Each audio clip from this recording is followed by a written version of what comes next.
Hey guys, welcome back to a brand new vlog.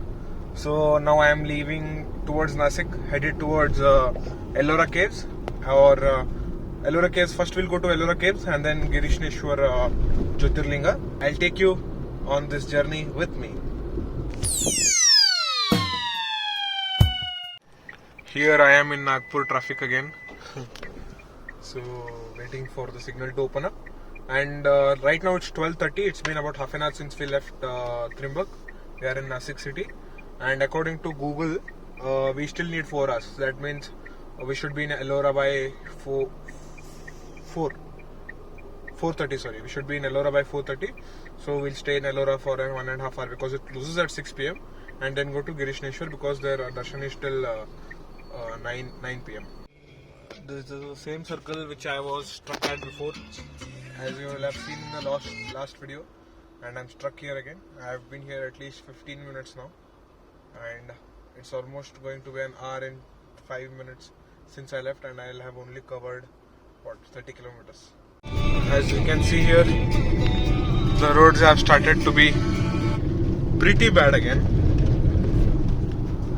I was wondering because I'd covered the first at a very good pace, and then for the last 50 kilometers it was saying 1 hour 40 minutes and everything. I shouldn't be taking that much time, I thought, but apparently it's taking me just as much because of these bad roads. This trip is just going to complete 1000 kilometers. It's 999.9. That should happen about now on this pretty bad patch of road, and it's 1000 kilometers of this trip is complete, guys. This is the first time that I have ever been on a road trip for the ones that I remember, and to have completed 1000 kilometers, and that too under 24 hours since we left home. Actually, it is still not 24 hours since since 36 hours since we left home. It definitely feels great, and I'm enjoying it. The roads to Ellora are pretty bad, but I hope it's very good. Look at the hill, beautiful. And this is the road, and we are almost 9 kilometers from Ellora. So this is the entrance of Ellora Caves. It looks nice. We'll just go in, and I think that's the infamous carving of a whole structure into a single stone. So this is the main temple, and apparently there are 34 such caves, not as big as this one, but 34 caves, and you will need a whole day to cover them all. And you even have a bus going from here, that is, you can see here, that's the government bus, which goes on top of that mountain where you also have caves. But I don't think we'll be able to cover that, but we will try to cover at least 5-6 caves today. So this is the inside of the cave, and boy, it's already beautiful. Oh dude, this is unexpected. I didn't expect it to be this big. The speciality of this one is all this structure you see here is carved out of one single stone. Everything you see here, including this pillar and everything else, is carved out of one stone. And there's actually a surprising fact about this. Scientists have still been unable to discover how exactly was this structure built, because any stone left over that had to be removed from this hill is nowhere to be found around this perimeter. So there's kind of there are a lot of speculations and theories on how this was built. Some say that our ancestors had a technology by which they built it, and we don't have that machine anymore. But it's really exciting and it's beautiful.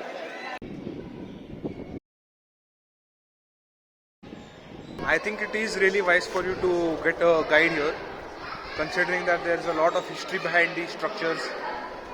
And here in this premises of Ellora Caves, you have 34 caves, out of which 12 are of Buddhism, and the next 12 to 29 are Hindu caves, and the rest of them are 5 of them are Jain caves. And I think there should be a lot of history, and that's the reason you get tours and tour guides anyway. And if you're coming in a large group, it's advisable to get a guide. This is where you climb inside to get to the top here. Let me also go there. Just look at it. A lot of this is a UNESCO World Heritage Site, and a lot of work is still to be done. Conservation work is still happening, and I think it will always be continuing. Even this place was attacked by the Mughals, I think, because they've always been wanting to destroy the rich in the Indian cultures. Once you climb up here, you will go in, and you will go in to see this. This is on a first floor kind of thing, and there is the everything. Everywhere it is sculpted. It's beautiful. On top, everything.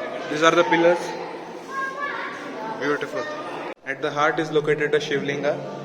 I don't know why it isn't being offered prayer to or worshipped, but again, this is the heart of it. And I wanted to show you this. Both these sculptures, this one and this, both heads have been removed by vandals. Mughals were nothing but a bunch of vandals to destroy things. They have destroyed so many things. First floor, you'll see this door on the left, and again you will be able to see small temples here. If you want, you can pause right now and check this out. It aches me to know that this was also destroyed. A part of our history and a part of our culture was destroyed. From the left of it, you can see more temples, and that's where we are walking right now. Temple 10 and temple number 10 and cave number 10 and 12 is what the photographer earlier suggested to me. By the way, you can get your photos clicked here by the DSLR, and you can get it printed for just ₹80. Climbed from here to get a aerial view, and I'm climbing furthermore to get a higher elevation. Mom, you wait here, I'll be back. Yeah, I've asked her to wait because she's tired climbing, and I'll see you from there. I wanted to go there. Wait, I'll show you. I wanted to go there, but apparently it's not allowed. The security standing there just stopped me, and I don't want to be violating any rules because it's obvious to preserve this and for my safety itself, and I hope every one of us will continue to follow that. And just look at this, the aerial view or the top view. It is majestic, isn't it? So what's your name? Wasim. Wasim, he's a salesman here. Yes. And he's a stone carver, right? Yes. Yeah, he's a stone carver, and we are here. You did all things. He sells these souvenirs, and they are carved out of stones. And he's just mentioned. Yeah. What is it exactly? This is put it incense and candle and paint holder. Nice piece. This. Yeah. This is marble. Yeah. Making 5 hours, 6 hours making this, and many people like and buy. And I have box also. Yeah. It's a box made out of stone. Put it necklace, earrings, nice piece. Yeah. And many people buy this. And I have elephant also, single stone. This is single stone. And put water, then color change. This elephant changes color once you put it in water, and as you can already see, it actually has two colors on it. On this side it's a red stone, on this side it's a yellow stone. Yeah. So mom ended up buying this one from him. I won't tell you how much we paid for it because it's a negotiating game, and I want you to try it for yourself. But the prices this quote is absurd. But if you want to support them, you can.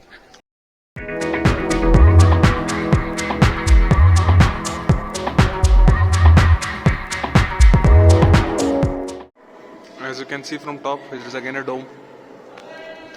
It looks very good, and this is probably the biggest Buddha statue I've ever seen in my life. So we just exited the Ellora caves, and now we are supposed to get the pictures which we got clicked by the photographer here. again you have to negotiate here if you want it. Like me and my mom are collecting them as souvenirs, as you have seen in my Jyotirlinga vlog. So it's a good thing to do. So what you can see behind is the parking facility provided by the Maharashtra government here in front of Ellora I. That's the entrance right there, and here is the parking, and you can see a lot of cars being parked. We are heading towards the Jyotirlinga now. It's only 500 meters from here. It's only 500 meters from here, so I'll see you there. Parked my car behind this Innova here, and I think this is the temple entrance, and that's the temple itself. We'll go in, and this will be the last Jyotirlinga for now, and I'll be bringing more to you, more from this side. Amazingly, this here costs only 20 rupees. Everywhere else, one second. Everywhere else, though they give you a coconut, it costs at least 50 rupees, and today she quoted 100, we gave 80. So Grishneshwar, as they have typed here, is the 12th Jyotirlinga, and today is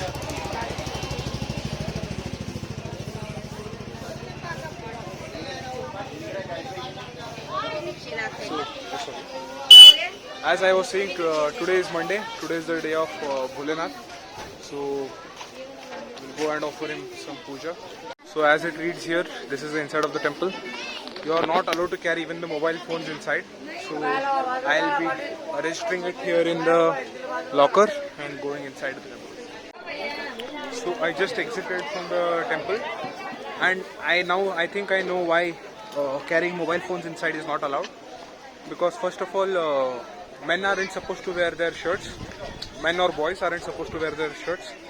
So people would be hesitant if people had their phones hanging out and they were shirtless. So for that reason, I don't think it was allowed. But trust me, it was beautiful. And this was the first Jyotirlinga where we got to touch the linga and sit for a long time. We were there while they were offering prayers to him. And the flowers which I took, we could offer it to Lord Grishneshwar one by one till we finished everything, and nobody objected and everything. Mom, this felt different, right, from other Jyotirlingas? Yeah. It's very comfortable, and there was no queue. And today is Monday, and it definitely felt very good. So we are back at the car now. Grishneshwar temple definitely felt special, and I don't know, I definitely did feel kind of vibrations in my body. I don't know what to call them, but I definitely got a lot of goosebumps. I don't know if it was because of the winds that were flowing and me not having a shirt, but it felt great. It felt ecstatic. I was just hearing Namo Namo, which is the song of Shiva, and I love that song. Whenever I wake up in the morning and I feel devotional, or I don't know what to say. Sometimes I just hear to that song. I just love it. And now I think I'm headed back towards home. It's 680 kilometers from here. Maybe if I want rest, I will take in between. Maybe I'll sleep for an hour on the side of the road and everything. Or maybe when we'll have food, I'll stop. Because stopping here before 300 kilometers before our house doesn't exactly make sense. Let's see how it goes. If the road is very bad, then I will stop. Because the road from Satara, once we reach Satara, is beautiful. Here is very bad road. Yeah, the roads here are bad. And if I'm forced to drive extremely slow for a lot of time, then I don't think I will be doing that. By the way, I forgot to tell you, this is the road again. And the time right now is 6:47. And according to Google Maps here, it should take me 11 hours 34 minutes. And I think that's about 6 a.m. in the morning that I should reach home. But I don't think that's going to be the time, because the time should drastically reduce after it's night, like say 11, because traffic drops a lot. The truck traffic will be there, but traffic does drop a lot. And considering you will drive a little, maintaining a good average, you should be there early. But also we'll be taking rest, so let's see how that goes. I'm getting the petrol filled here. I've asked him to fill full tank. The density what he showed on that display was 79. So that should mean that it is good petrol. That's the reason I'm getting it full tank. This full tank should mean that I should get home, but I don't know. Maybe I need to top up 1,000 or something. Let's see. So this is the amount of petrol I got, and this is full tank. I did have about 1,000 or 1,200 rupees worth of petrol, so that should be it. Existing range is showing was 175, so it's showing 633. 633 is about the distance that I need to get home. And hopefully the road is good so that this comes true. So that's my car, and I've stopped here. This place, Street Court, and I'm 520 kilometers before Dharwad. I was planning on stopping somewhere after 500 kilometers, like 499, something like that. But because this looked good on the outside, and we have this garden food and everything, garden lounge and everything, I don't know what do you call it. So that's the reason I was preparing it. So the food is here. This is honey chili potato, and I've ordered a triple Szechuan fried rice because I was craving a little bit of Chinese. And yes. How's the food, Mom? Good. She's liking the food. Let me enjoy this. So we are done with our dinner, and the dinner was very good actually. We really liked the honey chili potato which you saw earlier, and the triple Szechuan rice was what you get everywhere else. There was nothing special in it, but it was fine. So let me get back. So this is a little traffic I'm facing. The road has been more than empty. It has been very good because it's right now 11:30, and I don't particularly feel tired. Maybe I am a bit. Maybe I'm not just feeling it right now. I was planning that I'd stop at Satara and take a break because there you will join to NH4, and that's a pretty sweet road. But this is also not bad. This is also pretty empty. But the only problem is, unlike now, where it is a four-way with a divider in the between, it's normal two-way. So you have to be very careful of the vehicles coming in front of you. Apart from that, this is Daund, because I just read go left for Daund railway station. I don't know if I'm pronouncing that right, but that's where I am right now. So guys, I have just reached Satara, and me and my mom had a great session of a lot of talks, and in between, because she didn't want me to get sleepy, we also played a game of Antakshari. It was definitely fun. By the way, I spotted two deers and 3 foxes.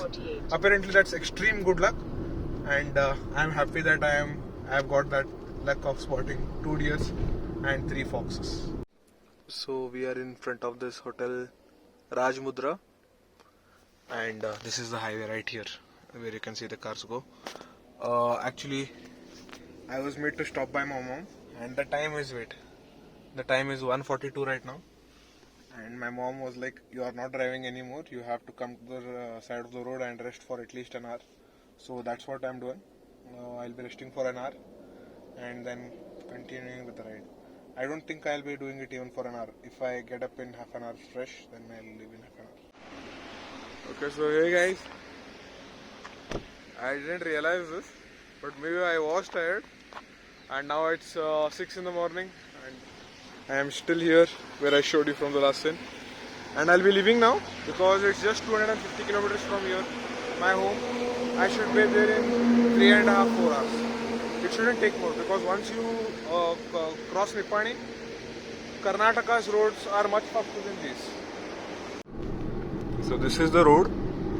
This is before Kolhapur, and it's 6:21. And Google Maps says I still need 4 hours 1 minute to get there, which should be about 10:20, 10:25. I am in a mood to get there early. Let's see if I can do it. And by the way, just for the record, I don't think that I have not been able to see any speed limits here, and I don't think I should be getting fined because I don't see any signboards of speed or exports except for the parts where construction is going on and you have to get off the road to the left, and there you have speed limits of 30 and everything. Apart from that, the road is a straight stretch with no speed limits. At least that's so I presume. the time is 7:20 now.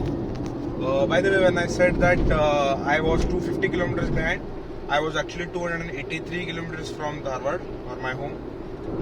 Now I am 182 kilometers. So in 1 hour 20 minutes, I was able to cover 100 kilometers. So average speed comes out to be whatever you can calculate that. So at that pace, I think now that now I'm crossing Kolhapur. At this pace, once I get into Karnataka and cross Nippani and almost reach near Belgaum, I should be able to catch up speed of at least 100, 120, because that highway is much better than this. Like, the traffic here is quite a lot for a highway, that too at 7:21 in the morning. This is quite busy. So yes, I think now I am in Karnataka, because on my left, as Google Maps shows, it's Karnataka. So I am 19 kilometers behind Nippani, and according to me, just 2 hours away from Dharwad. So this is Belagavi bypass. So I have reached Belagavi bypass and I am now crossing Belagavi, and it's 8:34. I'm at least half an hour ahead of what Google had told me before. And from Nippani to here, I was able to maintain good speed. Sometimes I was even at 110, 120, but the average you can take it out to be 100. And now I am keeping the car on cruise speed at 100, so I should get it. Though Dharwad is just 76 kilometers, I think it will take me hour 10 minutes because of all the truck traffic, and you will have to overtake because you will not be able to maintain a constant 100. But the road is extremely good here. That is 3 lanes. 3 lanes plus traffic. Oh, sorry. 3 lanes plus service lane. My mom is getting scared because of... she doesn't know that I'm not actually looking at you guys. She thinks I'm looking at the camera and not looking at the road. But I am indeed concentrating on the road. And this is not exactly advisable, but if you want to do it for the content, you have to do it.